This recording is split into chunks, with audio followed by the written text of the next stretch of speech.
that no matter how much I learn, there's always going to be a ton that I don't know. Yeah. They are dangerous. I know they're dangerous. Mints typically move from one piece to another, whether it's a series or an individual coin, and there's a flavor for literally everyone out there. Coin collectors, how can we get the younger generation to start collecting themselves?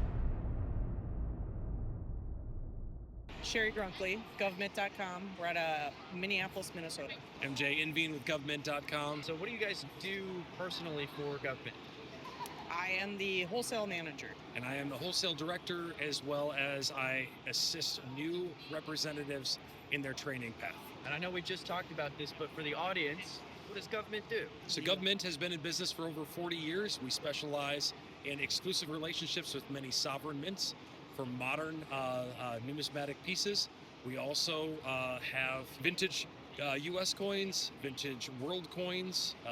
We have commemorative coins and ancient coins. Have you guys been enjoying the show so far? Absolutely. Absolutely, yes. Yeah, so what's like a highlight for you? Highlight. Wow. I'd say just seeing the people that are coming, getting to see the people that you get to work with on a daily basis, just getting to see them at the show is pretty amazing. In addition to that, it's great to see new generations. So the younger children that walk by that have just a love and affinity for coins, it's really great to be able to see that. Yeah. How did you guys get started in the coin industry? Completely by accident. That's usually how it goes. Yep. Applied for a job and it ended up being a coin company, and I've been here for 20 years. And I love how much it just changes every year. Everything just keeps moving forward and changing and just keeps your interest. How about you? So I got started because the corporate office for Northern Tool and Equipment was literally across the street from the corporate office of GovMint at the time. Okay.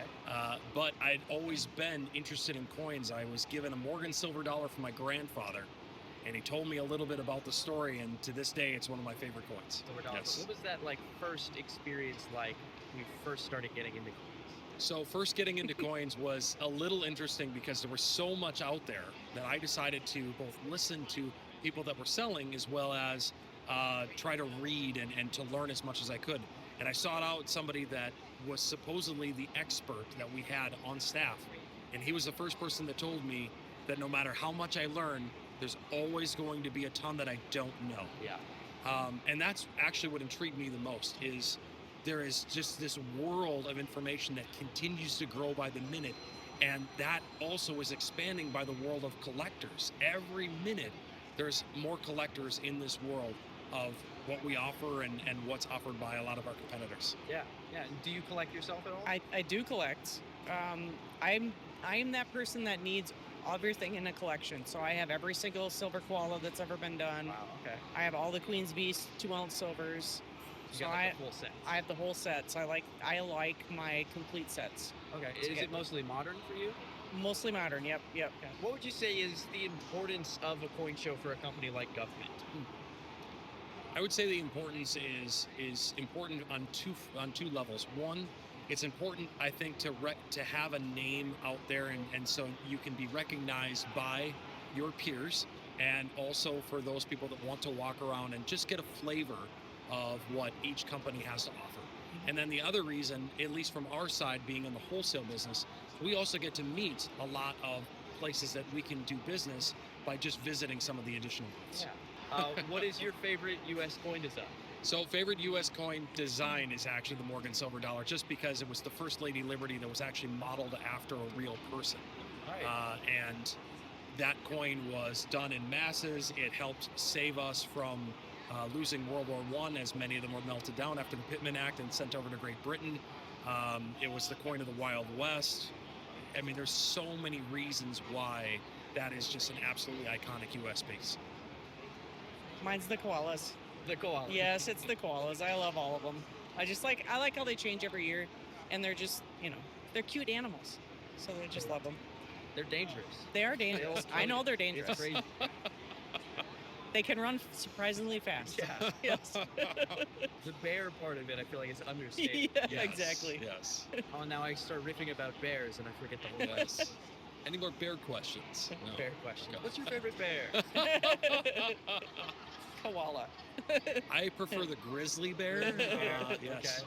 Interestingly enough, the grizzly bear is actually designed that was done by Emily Damstra for a Great Hunters series out of the Royal Canadian Mint, and that's absolutely beautiful. One of the best designers in our modern era. Yeah, you guys might have some good insight into, like, for someone who doesn't care at all about coins, what's the importance, and maybe what's the benefit of collecting modern gold and silver?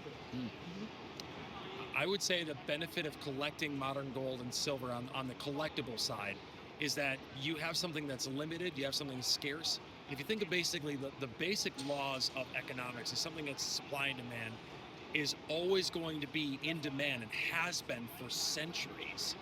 And the supplies tend to be relatively low just because mints typically move from one piece to another, whether it's a series or an individual coin.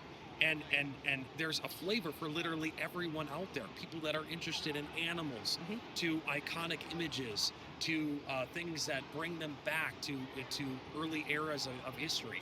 So I think there's something that truly can continually get people interested in coins and get more people interested as well. But is there an aspect of coin collecting that collectors should appreciate?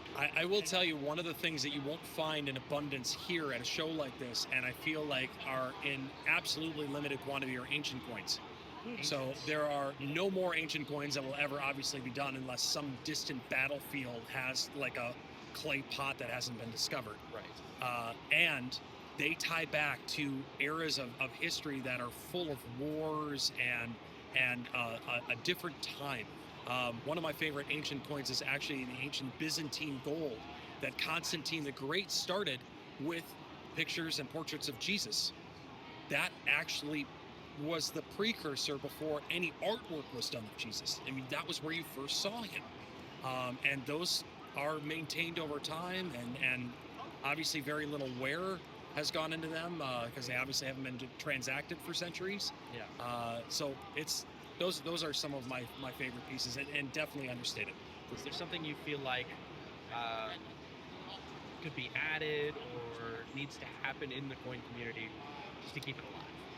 So if you look around the room, the average age that you're going to see out here is definitely towards like the last quarter of most people's lives, right? It's definitely from a general appearance to be kind of in its final stages. That's not really the case. There's continually been emerging generations that have gotten into collecting.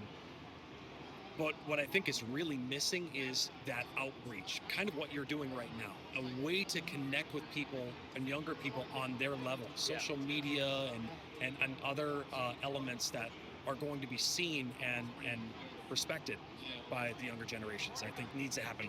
It's exactly what I was thinking. Like MJ talked about his grandfather giving him a Morgan when he was younger. But there's like, instead of, other than just passing it down, what are other ways that we can, as coin collectors, how can we get the younger generation to start collecting themselves? Like, what are those items that'll get that younger generation to start? Yeah. So we can keep this going. Yeah. Okay, this is the last question. Is there a specific coin that's on your holy grail list? Holy grail. Like I said, if I could have any coin in the world and like money the was no top one. object, You're never probably going to own this one, but you always have wanted it. probably for me a 33 Saint.